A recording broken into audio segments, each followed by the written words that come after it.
अस्सलाम वालेकुम क्लास। आज हम पढ़ेंगे biological species concept, taxonomic species concept और इंफ्रा स्पेसिफिक स्पीशीज़। ठीक है, फिर हमारा ये जो टॉपिक है कॉन्सेप्ट ऑफ स्पीशीज़ वाला ये कंप्लीट हो जाएगा।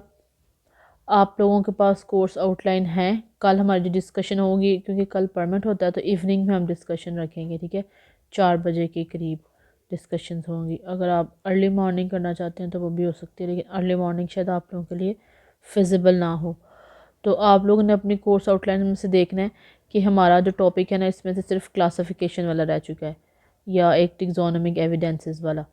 तो इस जो वीक के अंदर अंदर इंशाल्लाह हम अपने कोर्स को वाइंड अप इस जो बुक है को करने की कोशिश करेंगे, ताकि जो हम नेक्स्ट जो बायोलॉजी फाइकोलॉजी वाला जो है ना नेक्स्ट वीक में इंशाल्लाह हो जाएगा। तो इस वीक में हम इसको वाइंड अप करने की कोशिश करेंगे पूरी। उसके बाद जो फैमिलीज़ वगैरह हैं उसकी हम प्रेजेंटेशंस कंडक्ट करेंगे। क्लियर, हम उसको आप उसे चेक कर लीजिएगा। Okay, let's start with biological species concept. The biological species concept defines a species as member of population that actually or potentially interbreed in nature, not according to similarity of appearance. Although appearance is helpful in identifying species, it does not define species.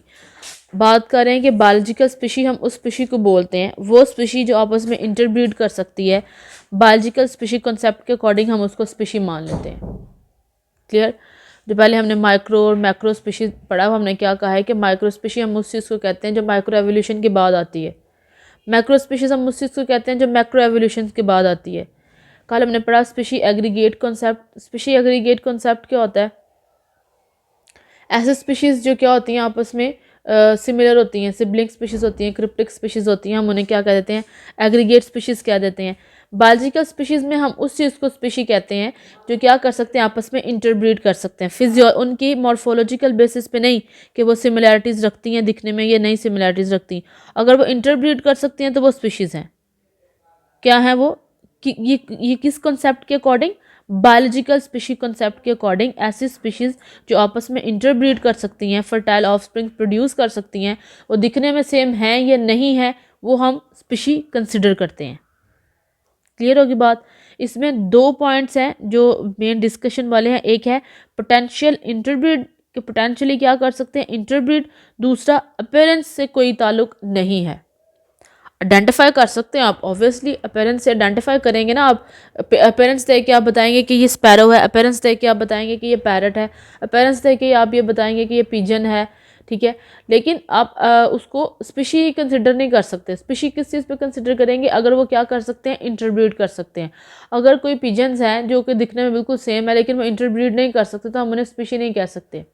और कुछ ऐसे pigeons हैं जो कि interbreed कर सकते हैं लेकिन वो दिखने में सेम नहीं लगते तो हम उन्हें क्या कहेंगे? स्पीशी कहेंगे। पोटेंशियल ब्रीडिंग होनी चाहिए, अपीयरेंस से हमारा कोई वास्ता नहीं है। इस कॉन्सेप्ट को हम क्या कहते हैं? Biological species concept.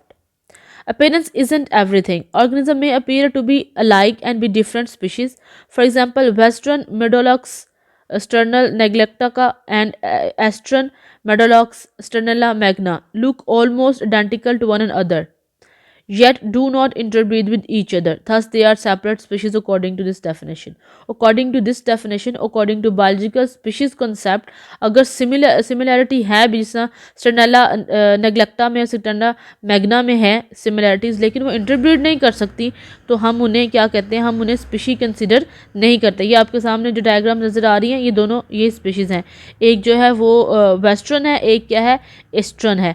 दोनों क्या है? सिमिलर हैं लेकिन वो इंटरब्रीड नहीं कर सकती, तो सो हम इन्हें क्या कहते हैं कि ये क्या है? एक स्पीशी नहीं है। क्लियर? ऑर्गेनिज्म में look different and yet be the same species. Different दिखने में डिफरेंट लग सकते हैं लेकिन वो एक स्पीशी हो सकते हैं। For example look at these ants. ये जो आंट्स आपको डायग्राम में दिखाई हुई हैं, ये हम दिखने में लग रहा है कि डिफरेंट स्पीशीज़ हैं। ठीक है, एक ब्राउन से कलर की, एक ब्लैक से कलर की। हम कह रहे हैं ये क्या है? 2 डिफरेंट हैं, लेकिन ये डिफरेंट नहीं है बल्कि ये क्या है? सिबलिंग स्पीशीज़ हैं। In fact they are sisters, 2 ants of species. ठीक है, 2 आंट्स हैं। कौन सी इसकी है जो है स्पीशी कौन सी है? ओके, तो ये जो फाइडोल बरबेटा है, ठीक है, ये स्पीशी है। आपको 2 डिफरेंट हमें नज़र आ रहे हैं, ठीक है, इंडिविजुअल्स, लेकिन ये एक ही स्पीशी के हैं। Fulfilling different roles in the same colony, तो वो एक ही कॉलोनी के क्या कर रहे हैं, डिफरेंट रोल्स को प्ले कर रहे हैं। बट अगर आपको याद हो तो स्पेसिएशन के कॉन्सेप्ट में हमने क्या पढ़ा था, सबसे पहले इकोटाइप, तो वो एक ही स्पीशी थी, एक जो थी वो एसिडिक सॉइल में थी, एक क्या थी लाइम सॉइल, मतलब एक ही पॉपुलेशन के अंदर या एक ही इकोसिस्टम के अंदर वो डिफरेंट रोल प्ले कर रहे थे। ठीक है, डिफरेंट रोल प्ले कर रहे थे, लेकिन स्पीशीज़ तो एक ही थी, दिखने में डिफरेंट लग रही थी, लेकिन स्पीशी क्या थी, एक थी, क्योंकि वो इको टाइप की स्टेज के ऊपर भी क्या कर सकती थी, इंटरब्रीड कर सकती थी। ये दोनों इंडिविजुअल भी क्या कर सकते हैं, दिखने में ये डिफरेंट है, इनकी जो आइडेंटिकल जो है आइडेंटिटी है या जो अपेरेंस है वो क्या है, डिफरेंट है, लेकिन ये क्या कर सकते हैं, पोटेंशियली इंटरब्रीड कर सकते हैं। तो according to biological species concept हम इन्हें क्या करते हैं, एक ही स्पीशी कंसिडर करते हैं।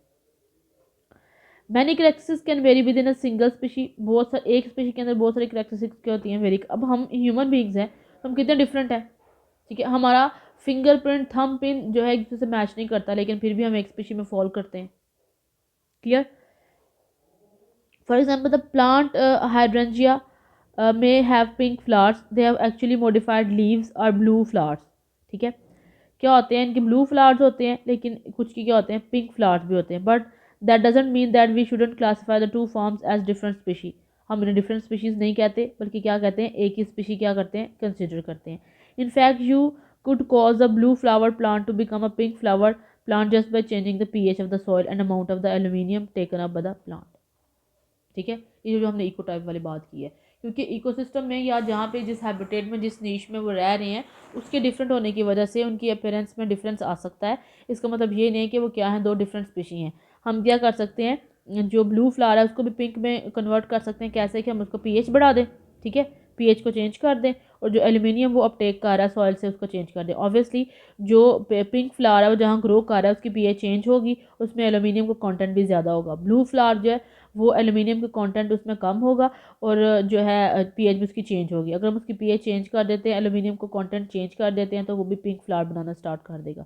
इसका मतलब है कि पिंक और जो ब्लू फ्लावर्स है ये आपस में इंटरब्रीड कर सकते हैं। अपीयरेंस बेशक डिफरेंट है, लेकिन ये क्या है, एक ही स्पीशी है।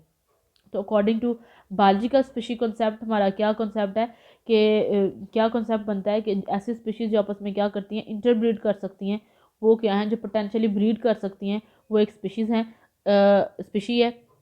अपार्ट दैट कि वो आइडेंटिकल किस तरह से या उसकी अपेरेंस किस तरह की है।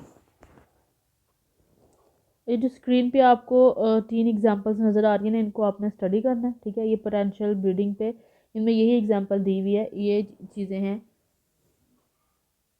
कि अगर हम जो स्पीशीज़ हैं उनको हम डिवाइड कर भी देते हैं, सेपरेट कर देते हैं सेम स्पीशीज़ को, तो वो क्या इंटरब्रीड कर सकती हैं कि इंटरब्रीड नहीं कर सकती। और इसमें ये बताया हुआ है कि अगर स्पीशीज़ जो हैं वो डिफरेंट रह भी रही हैं अलग-अलग, लेकिन जैसे ही उन्हें अपना जो है नेबर जो मिलता है अपना स्पीशी पार्टनर, उसके साथ वो इंटरब्रीड कर लेती हैं। तो ये इन तीनों एग्जांपल्स में ये चीज़ दी हुई है, ये आप लोगों ने स्टडी कर लेनी है। और इस पे आप लोगों ने जो है ना अपना कॉन्सेप्ट देना है कि आप लोगों को इसमें क्या समझ आई है। जब हम कल डिस्कशन करेंगे उसके अंदर हम इसकी बात करेंगे, और कल जिसकी प्रेजेंटेशन होगी वो भी मैं आपको उनका नाम भी आपको बता देती हूँ। कल मैं बता रही हूँ कि कल परमानेंट इशू हुआ, जिस तरह लास्ट टाइम भी हम क्लास ले रहे थे तो लाइट चली गई थी, इसकी वजह से क्लास में डिस्कनेक्ट हो गई थी। तो हम जो क्लास है वो 8 o'clock करेंगे। ठीक है, ताकि 8 o'clock मैं कह रही हूँ कि हम उसको शाम में कर लेते हैं 4 बजे के बाद, ताकि आप लोगों से डिस्कशन जो है वो बेहतर तरीके से हो सके। तो आपने जो है वो मुझे बताना है, बेशक आप क्लास में बता दीजिएगा या फिर मुझे जो आपके इस लेक्चर का कमेंट सेक्शन होगा उस पर मुझे बता दीजिएगा कि किस तरह से क्लास करनी है। टेक्सोनोमिक स्पीशी कंसेप्ट है। टेक्सोनोमिक को हम एसेंशियलिस्टिक और टोपोलॉजिकल स्पीशी कंसेप्ट भी कहते हैं। टेक्सोनोमिक स्पीशी कंसेप्ट में हम इस चीज़ को स्पीशी कहते हैं, ठीक है, जो कि टेक्सोन के अकॉर्डिंग होती है। मतलब जिस तरह जो उसमें kingdom, phylum, family, order, class के बाद जो स्पीशी बनती है हम उसको क्या कहते हैं, उसको ही हम स्पीशी मानते हैं। जो जीनस की डिफरेंट टाइप्स होती हैं उसको हम स्पीशी मानते हैं, उसको हम टेक्सोनोमिक स्पीशी कंसेप्ट कहते हैं। In this concept, every natural taxon group has a generalized pattern or plan that does not change, which is shared by every member of the group. Such a plan can be generalized by observing a number of individuals in the group. हम ऐसे individual को species मानते हैं जो कि पूरे plan के according आती है। और वो प्लान कौन सा होता है, हायरार्की। हायरार्की हम पढ़ चुके हैं, हायरार्की क्या होता है, किंगडम, किंगडम के बाद डिवीजन, डिवीजन के बाद फाइलम, फिर class, order, family, genus, species. ये हायरार्की है।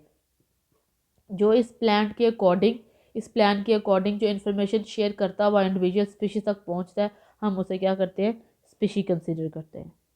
बायोलॉजिकल स्पीशीज़ वो हमने बात कर ली कि ऐसी स्पीशीज़ जो आपस में क्या करती हैं, इंटरब्रीड करती हैं, उन्हें हम क्या बोलते हैं, बायोलॉजिकल स्पीशीज़ बोलते हैं। फाइलोजेनेटिक स्पीशीज़ कौन सी होती हैं? फाइलोजेनेटिक स्पीशीज़ वो होती हैं जो आपस में अपने इंसेस्ट्री को शेयर कर रही होती हैं, ठीक है। मोनोफिलेटिक लीनियज है या पॉलीफिलेटिक लीनियज से जो बन के आती हैं स्पीशीज़, उन्हें हम क्या कहते हैं, polygenetic species concept, phylogenetic species concept. It is defined a species as made of smallest identifiable units which are monophyletic. Such units are easily identified as a cladogram. मैंने आपको पहले भी क्लाडोग्राम का बताया कि क्लाडोग्राम क्या होता है, कि जिसमें हम पूरा एक चार्ट बनाते हैं जिसमें हम बताते हैं कि स्पीशी के एंसेस्टर कौन है। एंजियोस्पर्म जिम्नोस्पर्म से बने हैं, जिम्नोस्पर्म ट्रिडोफाइट्स से, ट्रिडोफाइट्स ब्रायोफाइट्स से, ब्रायोफाइट्स एल्गी से, एल्गी साइनोबैक्टीरिया से, साइनोबैक्टीरिया बैक्टीरिया से। तो ये सारा हम चार्ट बनाते हैं, उसको क्लाडोग्राम कहते हैं। तो इस क्लाडोग्राम के अकॉर्डिंग जो हमारे पास स्पीशीज़ आती हैं, हम उन्हें क्या बोलते हैं, phylogenetic species concept. Taxonomic species concept के अकॉर्डिंग हमारे पास जो कैटेगरीज आती है उसमें जीनस आ जाती है, फैमिली आ जाती है, ऑर्डर, ये सारी चीज़ें हम बात करें कि इसके अकॉर्डिंग जो स्पीशीज़ बनती है हम उन्हें टेक्सोनोमिक स्पीशीज़ कहते हैं। जीनस की बात करें, जीनस क्या होती है, the category serves to bring species together and is defined as a group of closely related species. Genus यही है ना, group of closely related species. Naturalness delimitation from closely related genera, practicability of keeping different genera apart due to clear difference. किसी भी genus की ये qualities होनी चाहिए कि वो दूसरे जेनरा से डिफरेंट हो। क्लियर कट जो हमारे पास फीचर्स मौजूद होने चाहिए जिनकी बेस पे हम कह सकें कि ये क्या है, डिफरेंट है दूसरे से, ठीक है। नेचुरलनेस होनी चाहिए। नेचुरलनेस का मतलब होता है कि हमें उसकी जो है ना फाइलोजेनी का पता हो कि मोनोफाइलोजेनेटिक है या पॉलीफाइलोजेनेटिक है। नेचुरलनेस हम उसे मानते हैं, नेचुरलनेस वो चीज़ होती है जो कि मोनोफाइली से आई हो। जैसा फेयरनेस होता है ना, उसे नेचुरलनेस है कि कितनी इसमें नेचुरल प्रेजेंट है, कितना हम इसे कह सकते हैं कि ये इवॉल्व हो के आई है पीछे से। क्लियर। फैमिली ऑब्वियसली जो स्पेसिफिक जेनरास मिलके क्या बना देते हैं, फैमिलीज बना देते हैं। फैमिली दो तरह की होती हैं, एक डिफाइनेबल फैमिली, ठीक है, all genera resemble each other very closely by sharing related features, they are no discontinuities within the families Compositae, Gramineae, Umbelliferae, Cruciferae. कि सिंपल उसके अंदर जो है सारे के सारे जो जेनराज हैं उनके अंदर स्पेसिफिक प्रेजेंट है, सिमिलैरिटीज़ प्रेजेंट है सारे जेनराज के अंदर, तो हम कह देंगे ये डिफाइनेबल फैमिली है।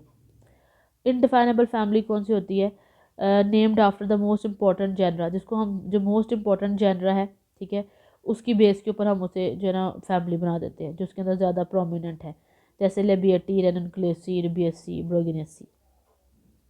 नोमेनक्लेचर भी इसी के अंदर आ जाएगा, टेक्सोनोमी के अंदर, क्योंकि टेक्सोनोमी के अंदर नोमेनक्लेचर का बहुत बड़ा हाथ होता है कि हम स्पीशीज़ को क्या करते हैं, नाम देते हैं, ठीक है। ये सारी चीज़ें इसके अंदर, और नोमेनक्लेचर हम पहले सारे काफ़ी डिटेल से पढ़ चुके हैं। Scientific name must be understood by all people. हम क्यों करते हैं साइंटिफिक नेम्स को, क्योंकि ये सारे अंडरस्टैंड कर सकते हैं सारे लोग इसे। बेसिक जो पर्पस है बायनोमियल नोमेनक्लेचर का वो यही है कि हम ऐसा नाम असाइन कर दें किसी भी स्पीशी को या जेनरा को जिसकी वजह से सारे थ्रू आउट द वर्ल्ड उसको जाना जाए, क्योंकि हर रीजन का अपना स्पेसिफिक नेम होता है, तो दूसरे रीजन में मूव करने के लिए हमें डिफ़िकल्ट लगता है उसको जो है ना वो कोप अप करना ना डिफरेंट नेम्स को। हर रीजन के नाम तो हम याद नहीं रख सकते, इसलिए अगर हम एक स्पेसिफिक नाम हमें दे दिया जाए तो ये बाकी नाम याद रखने की थकावट से हम बच जाते हैं। नाम यूनिवर्सल होना चाहिए, प्रिसाइज होने चाहिए, उनका मीनिंग होना चाहिए, ये चीज़ें हम सारी चीज़ें पहले पढ़ चुके हैं, और ये सारी की सारी किसके अंडर आती हैं, टेक्सोनोमिक स्पीशी के। क्लियर। बायोलॉजिकल स्पीशी में हमने क्या पढ़ा है, ऐसी स्पीशीज़ जो क्या कर सकती है, जो दिखने में हमें सेम लगती हैं लेकिन वो इंटरब्रीड नहीं करती, तो हम उन्हें बायोलॉजिकल स्पीशीज़ कंसिडर या स्पीशी कंसिडर नहीं करते। लेकिन ऐसी स्पीशीज़ जो दिखने में सेम ना भी लगें लेकिन पोटेंशियल इंटरब्रीड कर सकें, पोटेंशियल इंटरब्रीड का मतलब होता है कि जब भी उन्हें चांस मिले, 10 साल बाद चांस मिले, ठीक है, जैसे कोई रिस्ट्रिक्शन है उन दोनों इंडिविजुअल्स के दरमियान वो ख़त्म हो जाए तो उन्हें चांस मिले तो हम इंटरब्रीड करें, तो वो फर्टाइल ऑफस्प्रिंग पैदा करे तो वो स्पीशी है। ये पोटेंशियल ब्रीडिंग का मतलब होता है। टेक्सोनोमिक स्पीशीज़ जो कि एक प्लान के थ्रू आती हैं, जिनकी फाइलोजेनी को हम स्टडी करते हैं, बायोलॉजिकल लेवल को हम स्टडी करते हैं, हम उन्हें kingdom, phylum, division, family, class, order से निकाल के स्पीशी लेवल तक लेके आते हैं। टेक्सोनोमिक स्पीशी कंसेप्ट के अकॉर्डिंग उसे हम क्या करते हैं, स्पीशी कंसिडर करते हैं। इंफ्रा स्पेसिफिक कैटेगरीज क्या होती है? ये एक्चुअली सब स्पीशी है। जिस तरह स्पीशीज़ के आगे से कल्टीवार आ जाते हैं ना, कल्टीवार्स, तो ये वो वाली स्पीशीज़ जो होती है ना, वो कैटेगरीज, उन्हें हम कहते हैं infra specific categories. When an author reports several species of one species from the same locality, it indicates a wrong uses of the term. Subspecies are normally allotropic and allochronic. Infra specific categories वो species होती हैं जो cultivars या varieties होती हैं ना, तो हम कहते हैं कि ये बनाना की वेराइटीज़ है, ये बनाना की कल्टीवार्स है। एक्चुअली उस लेवल के ऊपर हम स्पीशीज़ को क्या बोलते हैं, इंफ्रा स्पेसिफिक कैटेगरीज या infra specific species. Infra specific species कौन सी होती हैं, जो क्या होती हैं, वेराइटीज़ होती हैं। जो वेराइटीज़ होती हैं या जो कल्टीवार्स होते हैं, उस लेवल के ऊपर जब हम स्पीशीज़ को स्टडी करते हैं तो उसे हम क्या बोलते हैं, इंफ्रा स्पेसिफिक कैटेगरीज। क्लियर? ये हमारा टॉपिक आज यहाँ पे कंप्लीट हो गया है। आप लोगों ने इसको चेकआउट कर लेना है। हमारा एक टेक्सोनोमिक एविडेंसेस वाला टॉपिक और एक हमारा टॉपिक रह गया है क्लासिफिकेशन वाला, वो इंशाल्लाह हम इसी वीक में वाइंड अप कर लेंगे।